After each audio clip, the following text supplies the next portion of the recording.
आंध्र प्रदेश के तिरुपति जिले में स्थित तिरुपति बालाजी मंदिर सुर्खियों में है। बता दें कि यह मंदिर विष्णु जी के अवतार वेंकटेश्वर को समर्पित है। हालांकि इसके सुर्खियों में आने की वजह आंध्र प्रदेश के मुख्यमंत्री चंद्रबाबू नायडू की ओर से लगाए गए वो आरोप हैं जो उन्होंने मंदिर में बनाए जाने वाले लड्डू को लेकर लगाए हैं। दरअसल इस मंदिर में एक खास तरह का लड्डू प्रसाद के तौर पर चढ़ाया जाता है।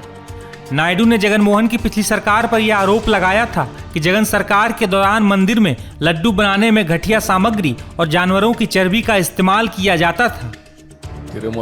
पिछले 5 सालों में वाईएसआर कांग्रेस पार्टी के नेताओं ने तिरुमला की पवित्रता को कलंकित किया है। उन्होंने अन्नदानम की गुणवत्ता से समझौता किया और घी की बजाय पशु चर्बी का उपयोग करके पवित्र तिरुमला लड्डू को दूषित कर दिया।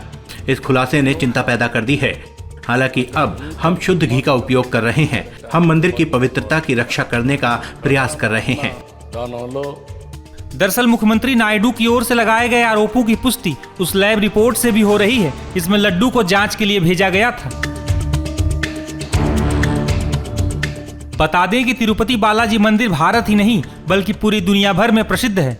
बता दें कि प्रसाद के रूप में मिलने वाले लड्डू का इतिहास 300 साल से भी ज्यादा पुराना है। इस लड्डू की खासियत ये है ये कई दिनों तक खराब नहीं होता है। तिरुपति बालाजी में भगवान को चढ़ाए जाने वाले लड्डू एकदम ताजा होते हैं। प्रतिदिन करीब 3 लाख लड्डू बनाए जाते हैं। लड्डू बनाने के लिए मंदिर परिसर में ये खास जगह तय है।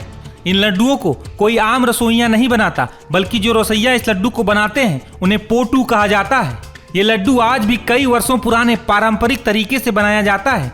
भगवान को प्रसाद के रूप में चढ़ाने के बाद ये लड्डू श्रद्धालुओं को बेचे जाते हैं। इन्हें खरीदने के लिए कतार में लगकर पहले टोकन लेना होता है। कोई भी व्यक्ति अधिकतम 999 लड्डू ही खरीद सकता है। तिरुपति मंदिर की आय के प्रमुख स्रोतों में लड्डू की बिक्री भी शामिल है। तिरुपति मंदिर प्रशासन को करीब 500 करोड़ की कमाई लड्डुओं की बिक्री से होती है।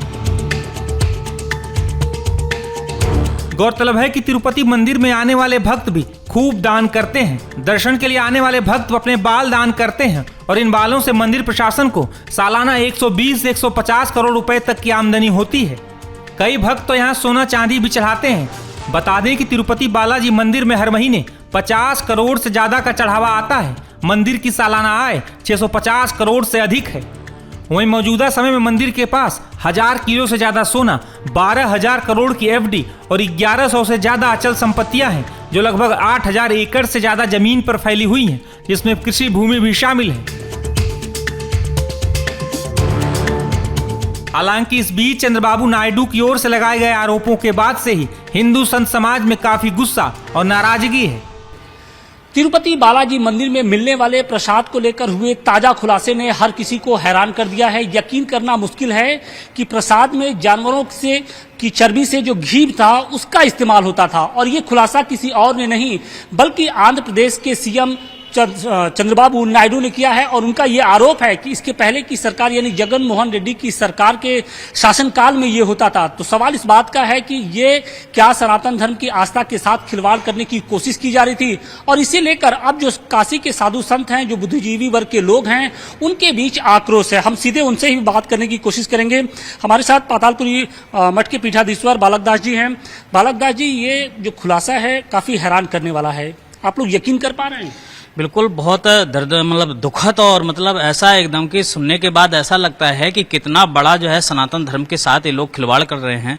सरकारों के अंतर्गत ये चीजें चल रही हैं, जानकारी में चल रही हैं। मुझे लगता है जहां पर करोड़ों लोगों की आस्था है, तिरुपति बालाजी से लाखों लोग रुक जाते हैं और सरकार को वहां से कितना फायदा होता है। इस चीज को आप देखिए, वहां कितना चढ़ावा आता है, उससे सरकारें चलती हैं और वहां पर इस प्रकार की गंदगी फैलाई जा रही, चरबे की से जो है जो घी बन रहा है उससे इस प्रकार का जो है प्रसाद बन रहा है। निश्चित रूप से बहुत जो है ये दुखद बात है, निंदनीय बात है। इस पर तत्काल वर्तमान सरकार को संज्ञान लेना चाहिए और इतना बड़ा अपराध, ये तो पाप बन रहा है और इससे तो निश्चित रूप से केवल सनातन धर्म नहीं पूरे विश्व के लिए हानिकारक ये चीज होगी और पूरे मुझे लगता है कि जितने जनजीव हैं सबके लिए इसमें असर पड़ेगा, क्योंकि भगवान तिरुपति बालाजी महाराज कोई साधारण नहीं है और साक्षात अवतार है, साक्षात यहाँ पर विराजमान हैं और इस प्रकार की गतिविधियां अगर सरकार के अंतर्गत रहती हुई चल रही हैं तो ये बहुत बड़ी दुखद बात है। सवाल इस बात का भी है कि बहुत सारे जो संत हैं वो ये कह रहे हैं कि सरकार के अधीन जो मंदिर है उनको मुक्त किया जाए,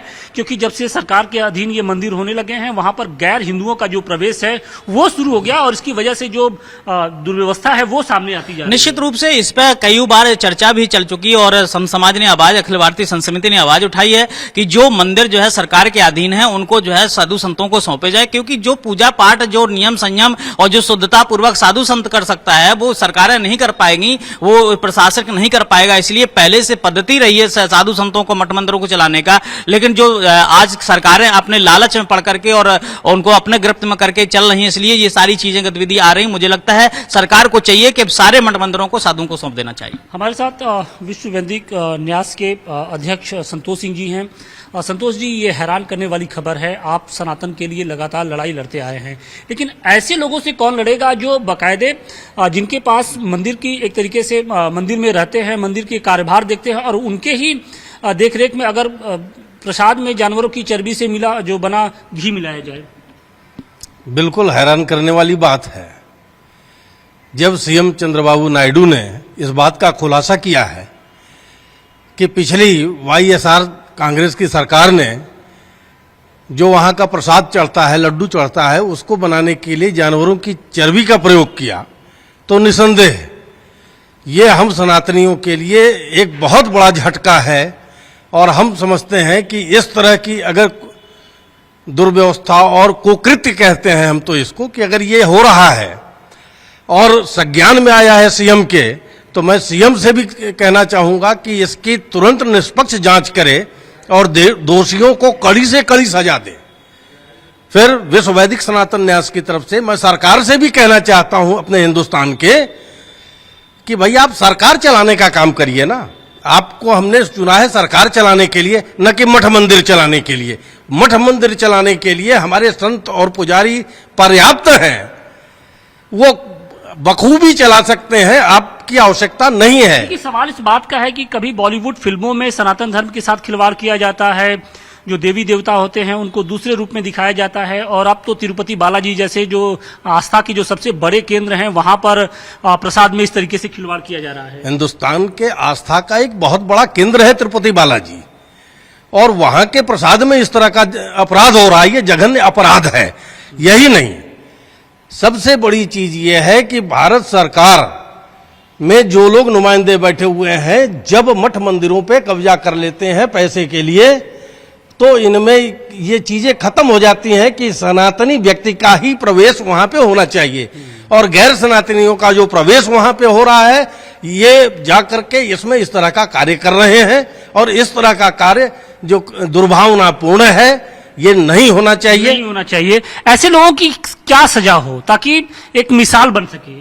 सजा ऐसी होनी चाहिए जो कि सबको एक तरह का संदेश दिया जाए, क्योंकि भारत सरकार या अपने भारत देश में भारत को विश्वगुरु पहले से कहा गया है, और ऐसे विश्वगुरु होने के बाद भी यदि संत समाज ही सुरक्षित नहीं, मंदिरों में भी जगह भी सुरक्षित नहीं, तो ऐसे सरकार को थोड़ा सा समझाना हम लोगों का कर्तव्य बनता है। सबको एक ज्ञान देना चाहिए, और जो मंदिरों की जगह है वो साधु संतों के ही नाम से करना चाहिए, क्योंकि केवल पैसों के लालच में ये सब करना गलत है। पैसों की ही वजह से आप घी में ये गलत मिला रहे हैं, गलत चीज़ें उपयोग कर रहे हैं, हमारी सेहत के लिए, हमारे धर्म के विरुद्ध गलत कार्य कर रहे हैं। धर्म के विरुद्ध काम किया जा रहा है लगातार, लेकिन ये जो फैशन है वो बढ़ता जा रहा है। कभी फिल्मों में हम देख रहे हैं, कभी सरकारें हमारे आराध्य देव को लेकर तमाम तरह की टिप्पणी करते रहते हैं, और अब तो सीधे सीधे जो प्रसाद है वहां पर जानवरों की चर्बी से बने हुए घी का इस्तेमाल किया जा रहा है। देखिए, हमारे पातालपुरी मठ हमारे गुरुजी परम आदरणीय बालकनाथ महाराज जी एवं विश्व न्यास के हमारे संतोष सिंह जी एवं तमाम हमारे साथी यहाँ पे हैं। हम कहना चाहते हैं, जो भगवान तिरुपति बालाजी के मंदिर में ये जघन्य अपराध करेगा उसको तुरंत फांसी दे देनी चाहिए।